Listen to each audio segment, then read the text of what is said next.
once again the hand clap for synchronization. This is the Frank and Friends show. Hi, I'm Frank Murphy. I'm Kathryn Frady. Happy Halloween. Happy Halloween. I hope this is coming out on October 31st. Perfect. That's I wore an orange shirt-ish. Peach. Some people call it peach. I call it orange. Yeah, I have orange in my ring. So my plan is for this one to come out on Halloween Day. And I guess I can keep some of the fall decor, though, through Thanksgiving is the Absolutely. plan. You all right with that? I'm okay with it. Okay. Thank you for asking. All right. I do appreciate that. Well, anyway, the hand clap for synchronization saved my tail last time you were here. It did, yeah. I liked that you kept the yawn and at the beginning of the episode? At the beginning of the episode, yeah. Well, that was nice. Normally I would cut that out, as I have with all your other yawns. But no, that one was timed so, and because I realized, as you could tell by watching so late into the episode, that I had made a mistake audio-wise, which I believe...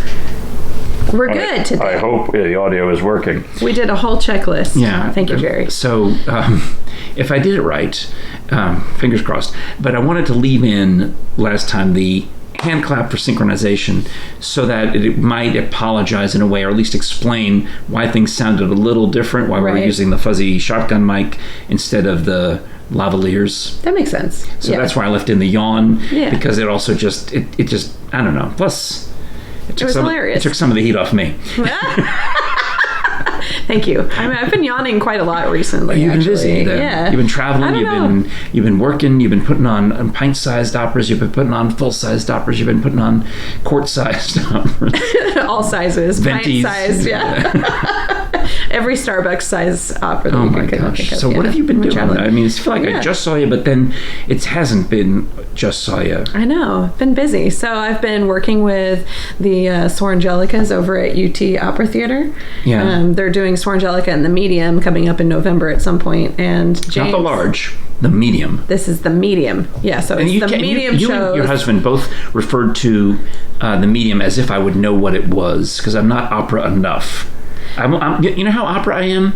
From hanging around with you. Okay. So if you haven't already told me about it, then I probably don't know about it. Yeah. Well, I was in the medium during the pandemic. Okay, I was in an extra large during the pandemic. Yeah. Where was I cut you off? You were in the medium where? In New Orleans. At New Orleans Opera. They did a film version of it, and James directed it. And he's also directed this production, I guess 10. James is her husband, in case you forgot. Oh yeah, James Marvel. Yeah. Yeah. And he directed it, but he also, I saw somebody posted on Facebook that years ago he directed it in Knoxville, and it's kind of a return. First time he's done it in Knoxville in years. Yes, correct. Okay. Yeah, and about a decade. I think it was one of the first shows that he did when he was in town here. Fancy. So. I know. On a double bill with Swarangelicca. Oh. Yeah, both productions are about an hour. Now, here's what I know from opera, from Kathryn. There's a thing called the Tritico.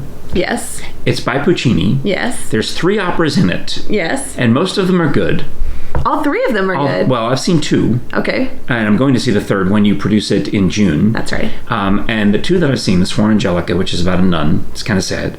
And then Johnny Schicchi, which is about a dead guy in a cabinet, which is hilarious. Yes. But I would like to play the dead guy in a cabinet sometime. Oh my gosh, yes. I don't know how when we do it at Marble City Opera. When? You can When you can be the dead guy. Okay. Yes. By the time you get around to it, I might be actually dead. Can we use your corpse?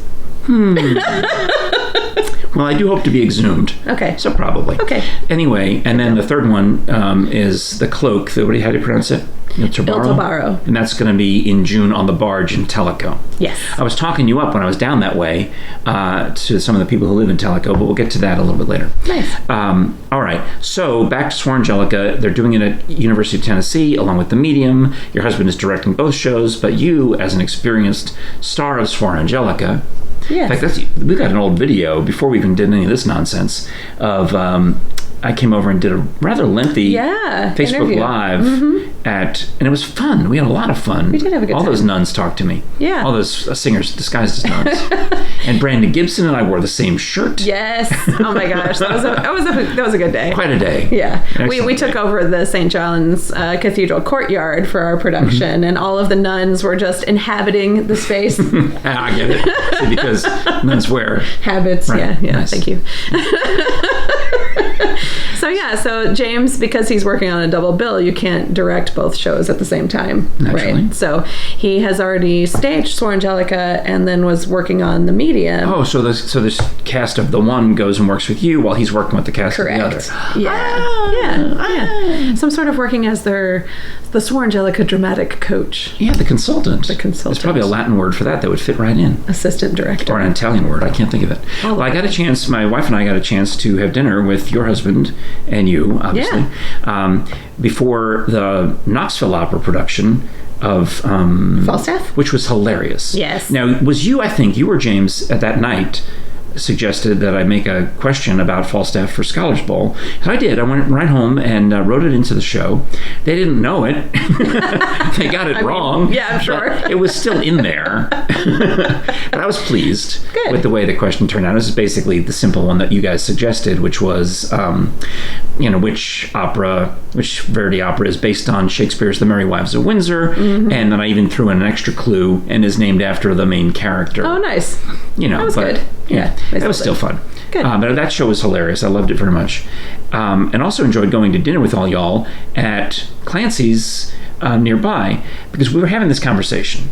You had the Pint-Sized Opera at my buddy Marty Vellis's place, which is Fanatic Brewing. How did that go? It was great. Oh my gosh. I mean, I was scared because he wasn't there when we showed up. But because Me too. they normally... I get this desperate text from Kathryn. We're at the venue. It's closed. You set this up. You dog. What have you done to me? I'm Kathryn Frady. I'm a star. How dare you? She didn't actually have to write any of that because the ... told me everything I needed to know. That's how well I know you, Kat. I love that. That's great. It's all true. But it was fabulous. I mean, Marty's great. He opened up just for us. He's super generous. He was really nice. My wife Solange, I mean, I think they did well too. Good. We spent a lot of money. It seemed like drinking. I wanted to go, but I really legitimately did have to work because my wife is like my boss on Scholars Bowl. She's the genius behind how making all the questions work. Yeah. So we were working on that well into the night. When you had the Pint-Sized Opera, because we had, I guess... A show the next day, maybe? I'm trying to remember how... No, I guess I had done 6 that day. Okay. So I was dragging a little and trying to conserve, my voice and the energy, but still prep the games for the next day, the Wednesday. Yeah. So I'm glad it went well. And then we were talking about the idea of needing another venue for Marble City Opera, for the Pint-Sized Opera, but we also were talking about where should we go to dinner before the other show, Falstaff. And I said, why don't we go get sushi? Let's go to Nama because I love sushi. Yeah. And Kathryn, again with the ... says, how dare you? Yeah, that's what the ... says. How dare you? Kathryn says, that sounds nice, but perhaps we could go somewhere else. And you suggest a few places. So I look up the price of fish at those restaurants. I'm like, $28. You're like, no, thank you. $28, jeez. Whereas the fish and chips at Clancy's are literally half that. So I thought, what about Clancy's? I like Clancy's. And I said, and then you told me that you'd been there many times. Yeah, Marble City Opera. I mean, it's one of the only bars that's open late. And so when you have rehearsals till 10 o'clock at night, it's nice to have a place to go and socialize with the cast. So we basically lived there after all Susanna rehearsals. And plus, it is next door to the Tennessee Theater. It's right there in the corner. Nice. Yeah. And I made a reference to, since I knew the owner of Fanatic Brewing, Marty Vellis, that maybe we could meet up with the owners at some point of Clancy's, who we also know. And I made after we did the show, I made some stupid joke. I said, hey, maybe we can meet up at Clancy's. I know them too. They're part of the Catholic Mafia. And Kathryn leaves.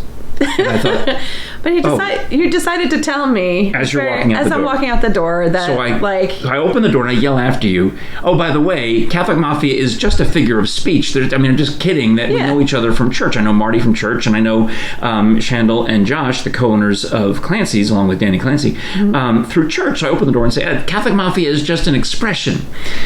And then you I just, wanted to let everyone know, and you, that I know what the word mafia means. So she's yelling it, not at me. She turns, does this with her hands, and yells it down the driveway where the nice family has come out to play in the yard and With look their at pumpkins, their their strange, check on their straw, their straw people, pumpkin people. And also, it looks like it was a lesson changing time at the cello place because Ted next door gives cello lessons, and so it's like the busiest time of the day. Yeah, and I just yelled down the street, I know what mafia means. I'm like, Kathryn, Ixnay on the Afiamay. It was just a joke. There's no I'm not. They're all Irish anyway. All these people I'm talking about. Well, the Irish had a really good mafia. They did. Yeah. Okay. So I was chagrined by all that, but we go to Clancy's, and wouldn't you know it, my wife and I get there. We're texting each other. Mm-hmm. I'm in the parking lot, and I'm in the parking lot. But you probably parked in the one behind the Tennessee Theater. Right, and Jere and I parked in the one further away because even though it's further away, we can get in and get out, and we actually could get to Clancy's before you. Faster, right. Because it's a better parking garage. In fact, Lori Tucker even calls it Frank's Garage. Which one? The one that's behind? Locust. It's called the Locust Street Garage. It's okay. It's on the Walnut on one side, Locust on the other. And I was over here. Yeah, you're technically physically closer to the Tennessee Theater, but that garage is just such a hot mess. So you went to the one that's only like 2-story and it's kind of short. Yeah. I thought about going over there, but isn't it like mostly for those restaurants that are? Maybe we're talking about a different garage. Yeah, I'll drive you there. It's the best garage ever. Okay. Don't tell anyone else. Locust. Yeah, that's our little secret, our little Frank and Friends secret. So. We get to Clancy's, and we're trying to find a table. It didn't occur to us that there's a Texas A&M game the next day. And it didn't occur to us that there were hundreds, I'd say thousands, maybe, definitely visitors, hundreds of Texas A&M fans all over town. Yeah. And you can tell because they're all wearing the Texas A&M shirts, the maroon and the Aggies, and it's obvious they're Texas A&M fans. But they're just swarming all over the place. They're so excited to be visiting Knoxville. And I'm thinking, who are all these people? I've never been to a downtown on a Friday night before a game before. Right, that's true. I usually stay home. I go on Tuesday nights downtown, or I go on Thursday nights. Right. Friday night downtown. Or I go to a Sunday matinee, right? Yeah. Well, anyway. Yeah. We get into the bar. It's like packed with Aggies fans. Packed. So Jere works her way. She's bold. She's Jere the Brave. She's like, makes a beeline. I'm getting a table. To the back, and she's going to get a table. And some people are kind of on the cusp of leaving, and basically Jere says, okay, we're taking your table. Get out. And best of all is the table that was back there was possibly going to be used by the owners of Clancy's, but they didn't need the full space. They're like, hey, we can shuffle one over here, and now you've got this table of 4. And so we sat right next door. So you're telling me you're part of the mafia? No, I'm just saying it was a coincidence that it's just a coincidence. That's how they happen. After only a mere 2 hours after I said, oh, maybe we'll meet with the owners of Clancy's, and maybe you can do a Pint-Sized Opera, that they are now sitting basically from here. If I lean over just slightly, right, and you just lean over that way just slightly, that's about how far away they were. Right, and then we just happen to also be able to get a table from them. Yeah. Just a coincidence. And now you're going to be able to do Pint-Sized Opera there because we took care of all that business. Yeah, just a coincidence. It was not a coincidence. Funny how those things work. Yeah, sure, it would be nice if something, it would be a shame if something happened to your bar. Maybe you have a nice little opera in here. We'll take care of you. Right. It's all good. But Jere and I crack up every time we get to, we talk about Clancy's now, because we are thinking instead of our friends who have the Clancy's bar, she started buying, whenever she makes chili, she wants to have corn chips, like Fritos. Yeah, I love corn chips. Yeah, but Fritos are expensive. Are they? Are they more expensive than regular corn chips? Well, I'm assuming they're the brand. They're the number one brand. And this is the conversations that my wife and I had. We had a whole chat about snack chips and how I don't care for potato chips. Don't really care for Doritos. I don't really care for cheese doodles or cheese, any of these things. But at home, I realized that I would always go for, or at school, the Fritos bag. That was my go-to. Okay. I was a corn chips guy. And we're at the Aldi, the discount store, and they've got this bag that looks like Fritos. it's got a picture of something that looks like a Frito on it, but you realize that everything says Fritos on it except the name. It's Clancy's. They're called Clancy's? Right. The house brand of chips and pretzels and potato chips and everything at Aldi is called Clancy's. That's amazing. And we were cracking each other up because instead of saying Fritos, we now call them Clancy's. Even though you get the Fritos? No, we get the Clancy's. See that bag right there? Oh, that looks like a Frito bag. No, it's Clancy's. All right, Clancy's. And they taste fantastic. They're delicious. They taste better or as good as Fritos.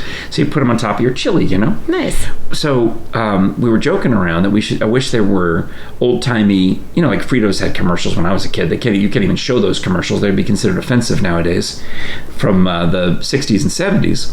But I would love to see an old-time Clancy's commercial like, oh, would you like some Clancy's? Clancy's? How fancy. Oh, he never asked for a second corn chip at home. And all these other, old 1970s ad tropes are just cracking us up. That'd be good. Yeah. But, you like an occasional... I did. Actually, I'm kind of sad because you would have been able to see. I literally just took the Fritos because I didn't have... You're a Fritos girl, too? I like Fritos. At the Another thing we have in common. Yeah, at the airport, I picked up a snack to get on the plane, and it was a bag of Fritos. No kidding. No kidding. And I didn't finish them, but I took them out. I should be able to see them through your... What is that? You got a clear bag policy now? I do. I've got a clear bag. Why? I guess because you want to go to a show. Well, also, if you want to go to a show, like at the New Orleans Opera, you have to take a clear bag. There are some theaters now that you Well, in Knoxville, Thompson Bowling Arena, Neyland Stadium, Knoxville Knoxville Civic Auditorium, and Knoxville Civic Coliseum. Mm-hmm. All four of those are clear bag policy. That's right. So you might as well have a nice clear bag to take with you. So. I put some in the trunk just from Tennessee Valley Fair had a clear bag policy. Okay. I've got some with a caricature of Dr. Bass on them. Nice. So I thought, well, I'll keep one in the trunk in case Jere doesn't, because we go someplace and we find out the hard way that it's a clear bag, we can just dump her stuff into a Dr. Bass tote. There you go, and carry it in. This is my nice Dr. Bass tote. I do think about that when I'm driving to Scholars Bowl because I've got my TV clothes on, right? So my pants don't always, have a lot of room. Sometimes they're real tight because they're TV pants. But I put my wallet in another Dr. Bass tote bag. But I was thinking, I can't put it in the back seat. What if I get pulled over? What if I need I can't, resell the coat, cop that I got to get out of the car and get my wallet in the back seat. That's not going to fly. So I've been putting the Dr. Bass tote in the front seat with me. Nice. And I thought, isn't that funny if I do get pulled over and I ever have to show my wallet? I say, excuse me, I'm going to have to get my wallet out of this Dr. William M. Bass Memorial tote bag, not memorial, whatever it is, promotional tote bag, because he's still alive. Just had a birthday. Yeah, and I'm thinking, maybe that'll impress the cop. Oh yeah, that'd be great. I know Dr. Bass. Well, I was a little embarrassed as I was putting snacks in for the day, and I was putting them in my clear bag.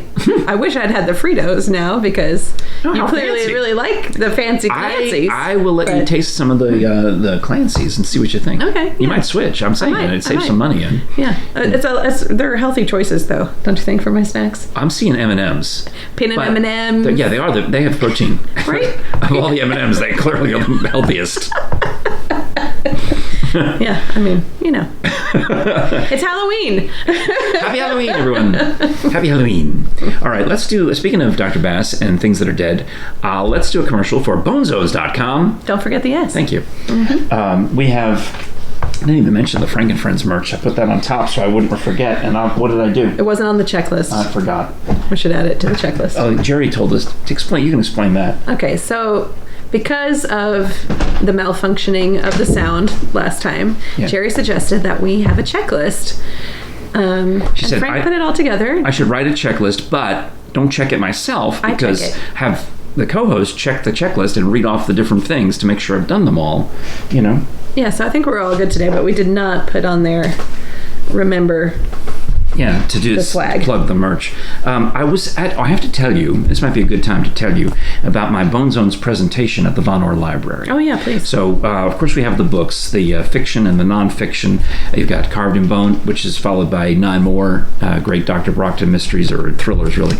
Death's Acre and Beyond the Body Farm are the nonfiction books. I keep holding up the long sleeve t-shirt because it's the newest thing in the collection.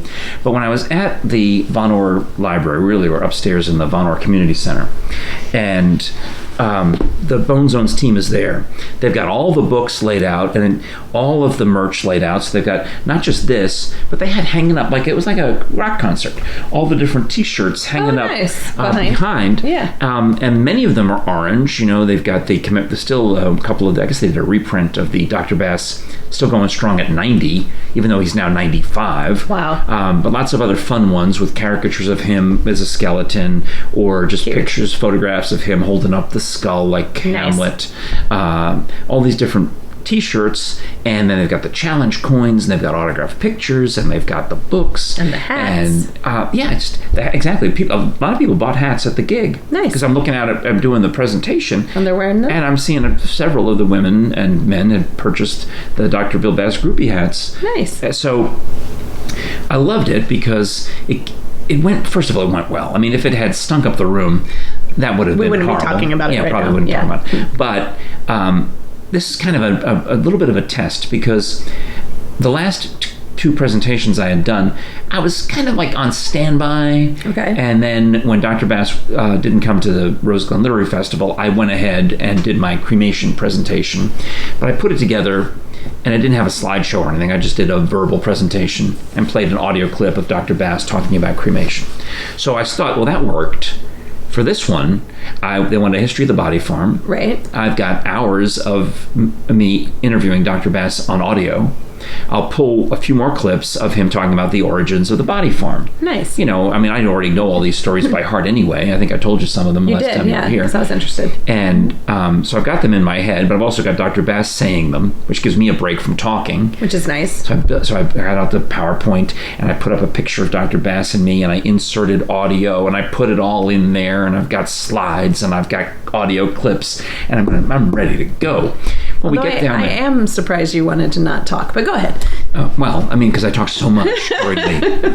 Well, we get down there, and they're like, "Oh yeah, well, weren't able to. Nobody has a projector, so just go without the slides."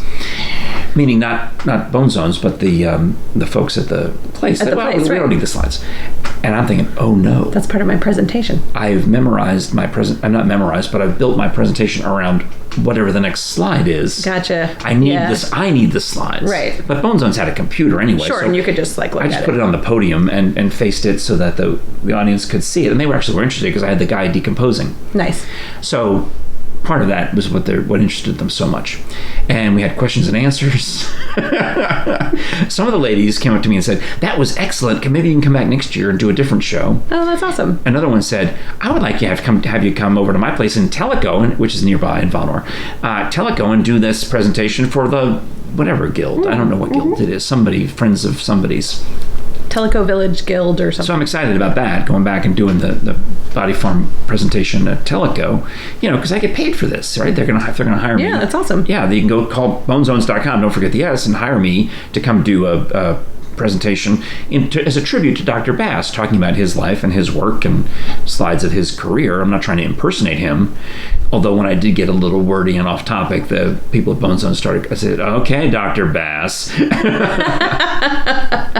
Well, the most interesting question I think I got of the night was this one lady who mentioned that she had gone to a funeral in Chicago. And she said, and of course she starts talking. She says, "Yeah, I went to there was this funeral, and they died in Florida, and I had a visitation there, and they brought it back I guess, how did she say it? So they brought the casket back to Chicago." And I said, "Oh, Chicago, I never would have guessed." And she says that the dead person, their ear had turned was kind of gray. Was that from them opening and closing the casket so many times in Florida and in Chicago? My goodness. I said, "No." I said, that sounds like they just did a bad job on the makeup. You should probably ask for a rebate. Right. Maybe get a discount on your next one. Yeah. Yeah. Oh, Chicago. So anyway, a great time for the Friends of the Vonore Library at the Vonore Community Center. And they'd set up so many chairs when we got there. I'm like, they don't need all these chairs. Did they pack it out? Yeah. That's awesome. I thought they set up too many chairs, but they knew what they were doing. They do. They knew how many people were coming. People always come. I mean, you have to get your tickets early when you're going to go to one of those And it was also events. their annual meeting. Okay. So they elected their officers. Nice. So I guess they figured this is a good way to make sure people come to the annual meeting is we'll talk about dead people. That's how I tried to get people to go to our board meeting for Pint-Sized Opera. Well, you need to talk about cremation, because that was the audible gasp. All right. I'll tell you, the audible gasp that happened in the thing, and then we'll talk about our meeting, was someone asked me about, the same lady. She says, the same lady from Chicago. She says, the undertaker, the funeral director told me that you can't scatter the ashes of a person who's been embalmed. Oh, really? I said, no, that's bogus. That doesn't make any sense. It doesn't make any sense, but that someone told her that. Okay. I said, look, when they cremate you, everything burns. They cremate embalmed people, they cremate unembalmed people, they cremate you in a body bag, they cremate you naked, they cremate you with clothes, they can cremate you in a cardboard box, a wooden casket. Everything burns except your skeleton. When they open the door, there's a recognizable human skeleton in there, and everyone goes, oh my gosh, no, I didn't know that. Oh, you didn't know that either? No. I guess I've been to the crematory, so I know this. What do they do with the skeleton? Well, they break it up and they take a rake. And they stick it in there, and the skull usually explodes during the burning process, so it cracks in half or into 3 pieces. But the ribs are recognizable, the arm bones are recognizable, the leg bones are recognizable, so they're all brittle. So they put a rake in there, and they go crunch, crunch, crunch, and rake it all out, and then it goes to the pulverizer, and now those are the quote-unquote ashes, are your pulverized bones. Thanks for watching, everybody. Good night. You didn't know that, huh? No, I'm glad you do have this Kleenex down. Is that too much? Should I edit that out? No, it's great. Oh, Lord. Whew. I thought everybody knew that. Okay. No, I didn't know because I watch these stupid shows. Even I love Ozark and all those stupid shows. I'm going to use this Kleenex, though. Where they make bodies disappear by just sticking them in the cremation oven. That's not how it works. No, you still have to deal with the skeleton. Gotcha. Yeah. Do you end up getting the skeleton then? Oh, that's what the ashes are. The ashes are the skeleton. Yeah. But they have to, pulverize them. Yeah. Now, it's a new trend. But do you still get, all the other ashes, too, mixed in there? There are no other ashes. Oh, okay. It burns so hot. It burns so hot that there's nothing left. Yeah, if you are burned in a wooden casket, or the corner pieces sometimes stay as embers. Mm-hmm. And so what they'll do is Helen will scrape those out. She'll separate those out. Yeah, I'm only half listening at this point, so that I don't, so we don't have to cut the episode short. So speaking of board meetings, that's our commercial for Bone Zones.com. Don't forget the S. Best commercial ever. The good thing is, I strongly suspect that a fair number of people will fast forward past. Like I do this when I'm watching video podcasts. Yeah. As long as the commercial sponsor, if I already heard the commercial, how many VPN commercials or whatever it is can you hear? Sure. If I already know the bit, I'll just fast forward when the graphic along the bottom goes away. I resume watching. So welcome back, everybody. Those of you who did that. If those of you who did that, you might want to go back. Didn't miss a thing. Just carry on. Nothing at all. Nothing to see here. Oh my. Wow. Okay. I have more things to tell you. Yes. I'm looking forward to them. I hope, Ooh. I thought you knew all this. I thought we talked about this on the show. It's hilarious. Are you sensitive about dead people? I mean, yeah, a little bit. Then why are you still here? We talk about Sarah and Roberto also seem surprised every time when I start working I start steering the conversation towards somebody dead, and she's like, "Oh, here it comes, another dead reference." I'm like, "The show is sponsored by BoneZones.com." It's true, yes. That's doing an opera about digging up graves. That's what we discussed. I should know these things. I even talked about that in the presentation about your opera, specifically about that opera, and about the difference between body snatching and grave robbery, which is something that your opera talks about. Right. Doctrine of the Devils, because grave robbing was a more serious crime. You get punished more seriously for taking the valuables from a grave.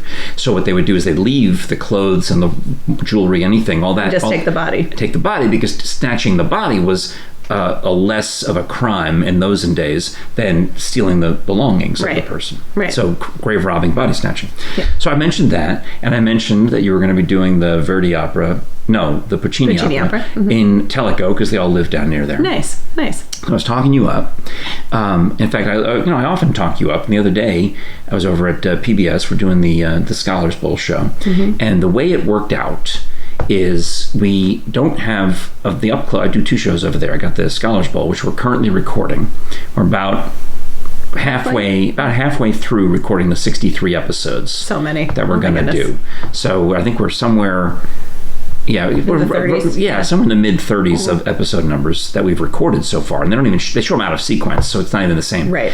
But I also have this other show, as you're well aware, the Up Close with Frank Murphy program, because it was 2.5 years ago they came to me and said, "Oh, we need a new host for the half-hour interview show. Do you think you could do it? Do you know how to interview people?" You're like, yes. I'm like, yeah, I do. They didn't know that though. They didn't? That's interesting. No, because they weren't paying attention that much. Well, I mean, I was on radio. I didn't have a TV interview show. I had a radio interview show. Sure. And as you know, I've interviewed you on all of the things.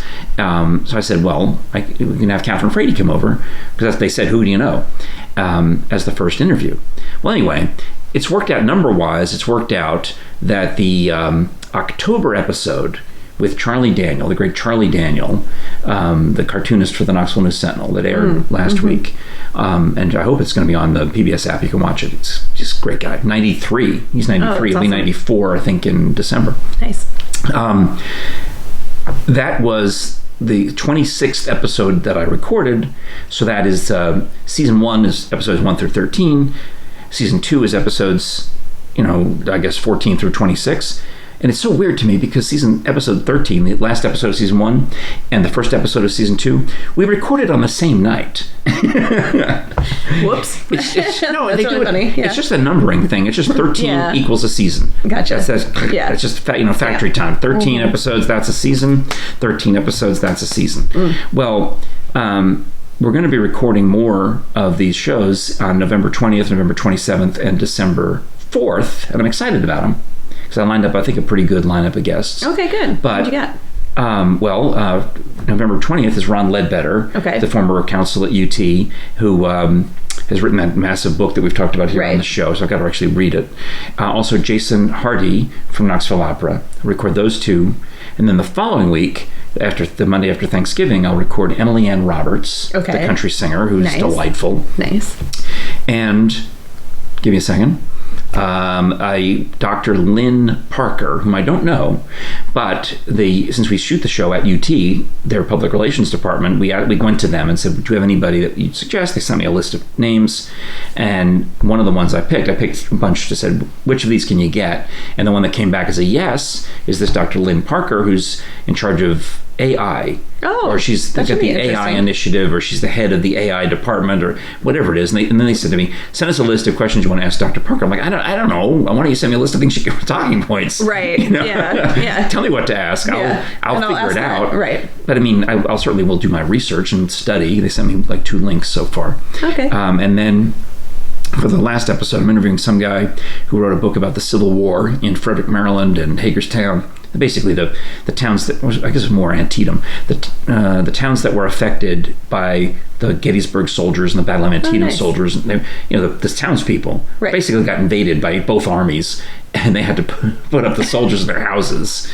And it's a fascinating story, so that's going to be that. And then the last one, I'm still confirming. So once I have that locked in, but it's December. Anyway, the point is, of all of that, that's all behind the scenes TV stuff, is we have October's Charlie Daniel. We don't have a November episode to play. So they said to me the other day, hey, we're going to rerun an older episode of your show. Should we just start back at the beginning? Okay, so tell us why you did that. Because that would be me. Exactly. Yes. I said, run the first episode. That'd be great. But then, then maybe pick and choose the ones after that. Exactly. Yeah. Start with the first. We don't need to run all of them. Yeah, you don't need to run all of them. Just choose the best. So start with the first one.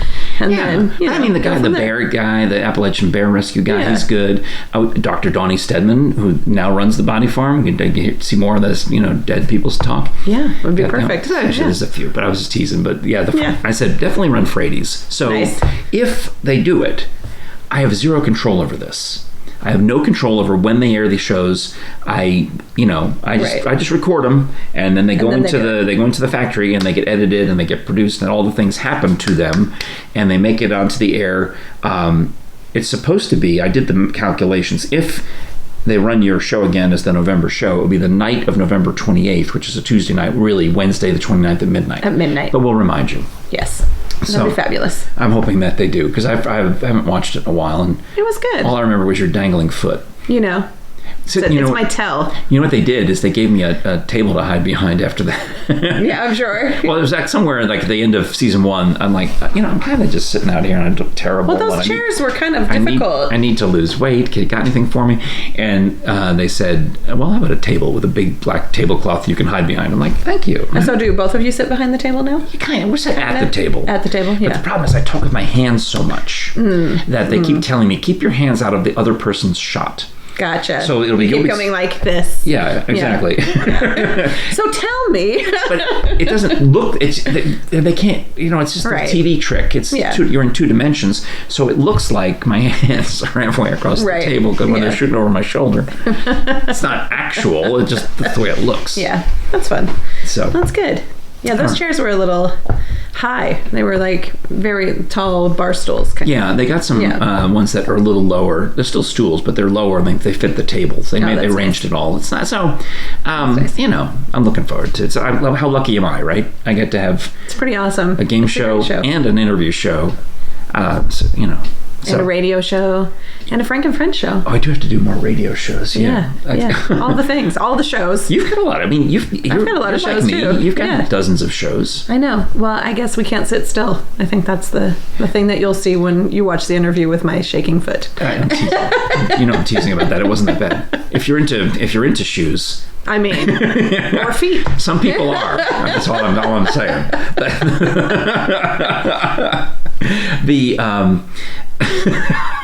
I was going to go somewhere else and I'm going to stop. Okay. We had a fun experience with missing cell phones. Okay. Have you ever misplaced your phone? All the time. How do you find it? Well, now I find it because I have this fancy little watch. Oh, Find My? That just goes like this. And then I search for that sound around. Even if you left it on mute. Yeah, even if it is on mute right now. Oh, then I need to see if that'll work on Jere's phone. I need to get her a newer phone, but if it works on the older model of the phone, then she needs to set that up, because she's had a couple of times where she's going all over the place trying to figure out her phone, and I'm calling her. Yeah. And it's on silent. Right. Mm-hmm. But then it turns out like it's got we've been working on dinner, and it's in the pocket of the apron. Right. Or it's in the pocket of the Frank and Friends sweatshirt that she's wearing. It's hanging loose around her, so she doesn't even feel the vibration at that point. Right. So we've had that multiple times where, and then we're telling this to my friend Stacey, who does my hair, and she's talking about a story of she's talking to her husband, and she's on the phone with her husband, and then she's closing up the shop, and they're talking about what to have for dinner, who needs to stop on the way home and get something, and blah, blah, blah, blah, blah. And as she's putting everything away in her bag, she's telling her husband, okay, I just can't find my phone. All right. And he's like, you're on the phone. No, he doesn't realize it. He's like, oh, should I text you? I mean, do you need to call your phone? So it goes on for 5 minutes. That's amazing. And then they realize, oh, wait. I'm talking on it. Well, it's in my hand. I can still lose my phone while I'm talking on it because I use the earpods. Yes. And so I'll have my phone someplace and I start walking around and doing whatever I'm doing and talking and multitasking because I can't sit still. And I will lose my phone sometimes. And so, James and I will be it especially happens when I'm on the phone with James. Oh, I bet. And I'll be like, okay, well, are you going to hang up? Because I don't know where my phone is. My wife doesn't hang up. She likes to call me for her entire ride home. We talk more as she's driving home from work than when she actually gets here. Because when she gets here, she wants to relax. Sure. So what she'll do, though, she wants to finish whatever the point is. So she'll either sit in the car and finish the point in the garage, or more likely, she'll come in and she'll still be talking, and I've got her on speakerphone, so this echo starts happening. Nice. And she's talking and she's hearing herself, and there's a delay. Well, The other day, next door neighbor Nancy rings the doorbell. I guess it was a Saturday, and I'm thinking she wants to come in and visit, or she's just gotten back from one of her trips. Sometimes she often brings us a little treat from somewhere, especially if I need to watch the cat or take in the garbage, bring the garbage cans back, or whatever it is. But she looks kind of serious. Oh, like, is everything okay, Nancy? She's like, well, I left my phone at the supermarket, and I was wondering if she didn't know what to do. She needed to call somebody or something. So she came in, and we're going to call the supermarket and see if they found it. Okay. Good plan. That seems logical, right? Yeah. But it has been now 5 hours or 4 hours since she left it there. She said, I realized that I had a buggy full of flowers or something big, something large, that she says, I know exactly where I left it. It's in the little top part of the mini cart. It's got the cup holders. Yeah. And she left her phone sitting in there, and it's like the same color as the cart, or whatever it is. It happens. It's vanished, and she doesn't know where it is. So I call the supermarket, and I get some jerk who's like, we didn't have any phones. Forget it. So I look to Nancy's like stressing right now. I said, Nancy, I'll drive over there with you. Oh. And she says, this is like relaxed. It's a little bit relaxed, I thought. But her sons had taken the SUV or whatever, so we're going to end up driving her sports car convertible stick shift. Nice. Well, it sounds fun. It's like the Grand Prix with Nancy. Okay. Nancy, you should enter the Grand Prix is what I'm trying to say. Because she also, instead of going the main roads that I would go to get to the grocery store. Okay. I don't know these back roads like she does. Okay. She's lived here forever, but we're going up this hill and around, and next thing you know, we're like on the side of this mountain, and there's a drop off next to me. You felt like you were on a roller coaster? I did. Okay. And we're looking out, we're on some mountain above Grace Christian Academy. Okay. I said, I've never been here in my life. I recognize all those places. I'm looking down on Carnes. Yeah. There's the stoplight, there's Grace Christian, there's all the things. But I've never been on this road in my life. She said, I have a friend who lives up here. 6 shifts. And okay, fantastic. But she's also wants to desperately get to the grocery store because the anxiety. Right. So anything I'm saying is just like I'm trying to be calm and soothing and tell some nice, relaxing story, but I can't really. Meanwhile, I'm looking around for where the airbag is going to come out, Bracing yourself. Just in case. So we get to the grocery store, and now I'm calling on my phone, and we're going up to all of the shopping carts, all the buggies, the corrals. So she's working that side of the lot. I'm working this side of the lot. You're just looking through all of them. I'm like, do you hear anything? And I'll keep calling, it goes to voicemail. Keep calling, it goes to voicemail. Keep calling, it goes to voicemail. And then she says, I think I left it on mute. I'm like, okay, so now we need a new plan. Right. So I'm like, all right, well, we've checked the ones out here in the parking lot. Clearly, they've taken it in. It's got to be in the store. And I'm thinking we're going to have to go up and down every aisle, stopping everybody who's got a mini cart. Did you find a cell phone? Yeah. So then there's this other kid, and he looks like one of those kids that nobody ever talks to, but he works there. He's got his name tag on.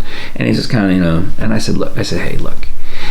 Somebody, my poor friend, she lost her phone in a buggy this afternoon. His eyes light up. He's like, oh, I found it.